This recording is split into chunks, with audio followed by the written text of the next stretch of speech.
Hello. Zen yoga के हिसाब से खाने की प्रैक्टिस पे ध्यान देना बहुत बहुत बहुत ज़रूरी है। ज़ेन योगा के हिसाब से एक टाइम बाद जब हमारे इमोशन, सेंसुओसिटी की और आई सेंटर की लीकेज ख़त्म हो जाए तब हम 24 कौर पे आ सकते हैं। और खाना खाते वक्त साइलेंट होना और दूसरा मन भी साइलेंट करना ये ज़रूरी है। एक्चुअली क्या है, खाली हमारा शरीर जब हम खाते हैं देखते हैं और जीभ ही नहीं खाती है, हमारे अंदर करोड़ों सेल्स हैं जो बिहेव करते हैं हमारी माइंड की स्थिति के हिसाब से। अगर जो हमारा माइंड गुस्से में है, हमारा माइंड ईर्ष्या में है, हमारा माइंड किसी दौड़ भाग में है या किसी स्क्रीन को देख रहा है, कुछ सोच रहा है, जो एनर्जी प्रोड्यूस कर रहा है, उस तरह के सेल्स उस खाने को रिसीव करते हैं। और जैसा वो रिसीव करते हैं, जैसे हर देश में हर तरह के लोग होते हैं, गलत भी होते हैं, ठीक भी लोग होते हैं, ऐसे हमारे अंदर ऐसे सेल्स भी हैं जो हमें हमारी स्वास्थ्य को प्रदान करते हैं और ऐसे सेल्स भी होते हैं जो हमें बीमारियां देते हैं।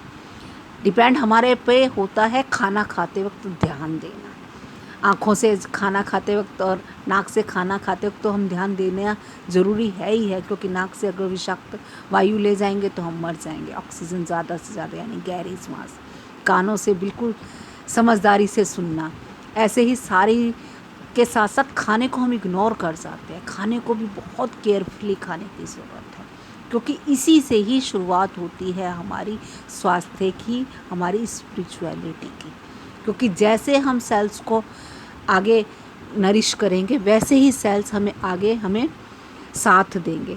अब एक बच्चा है, वो क्या करता है, वो सारा दिन कितना काम करता है, कितनी एनर्जी लगाता है, लेकिन उसे फोकस नहीं पता क्या कैसे क्या करना है। उससे वो कोई अर्निंग नहीं कर सकता, क्योंकि माइंड इसी तरीके से ऐसे ऐसे विचार अंदर, पहले तो हमें ऑब्जर्वेशन करनी होगी।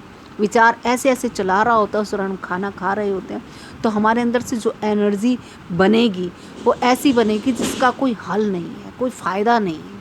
उस फ़ायदे को पाने के लिए हमें देखना होगा हमारे माइंड में कैसे थॉट्स चल रहे हैं, क्योंकि थॉट्स होते हैं बच्चों की तरह, आ रहे हैं एक के बाद एक चैन, एक के बाद एक चैन।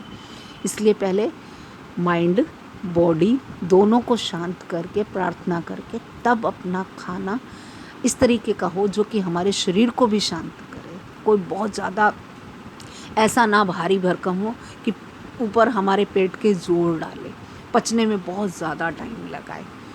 इसका बहुत बहुत ज़्यादा ज़रूरी कह रही है ज़ेन योगा। इसके बिना कोई रास्ता शुरुआत होगी ही नहीं है।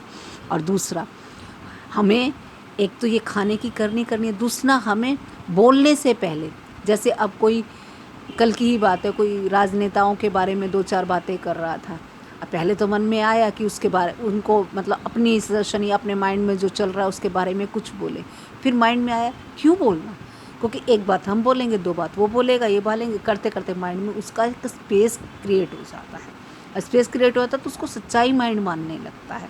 एंटी या उसके पॉजिटिव जिस तरह के भी है उस तरह की हम सोचने लगते हैं। इसी तरह से पहले 10 बार सोचे क्या इसके बोलने से कुछ फ़ायदा है, एनर्जी लॉस होगी या कुछ फ़ायदा होगा, इससे हमारे पीस बढ़ेगा या घटेगा।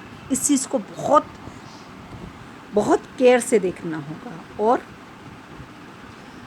अपनी माइंड की लड़ाई हमें खुद लड़नी होगी, अपनी समझदारी हमें खुद बढ़ानी होगी। कोई हम सोचे कि कोई सदगुरु या कोई आके बाहर वाला बंदा, हमारे कृष्ण भगवान आके, हमारे कृष्ण भगवान ने अपनी यात्रा खुद की, उन्होंने अर्जुन को रास्ता दिखा दिया, कहा कि हाँ इस रास्ते चलो अर्जुन, लेकिन ये नहीं कहा कि कोई नहीं अर्जुन तू बैठ मैं तेरी जगह पे चलता हूँ। उन्होंने रथ चलाया।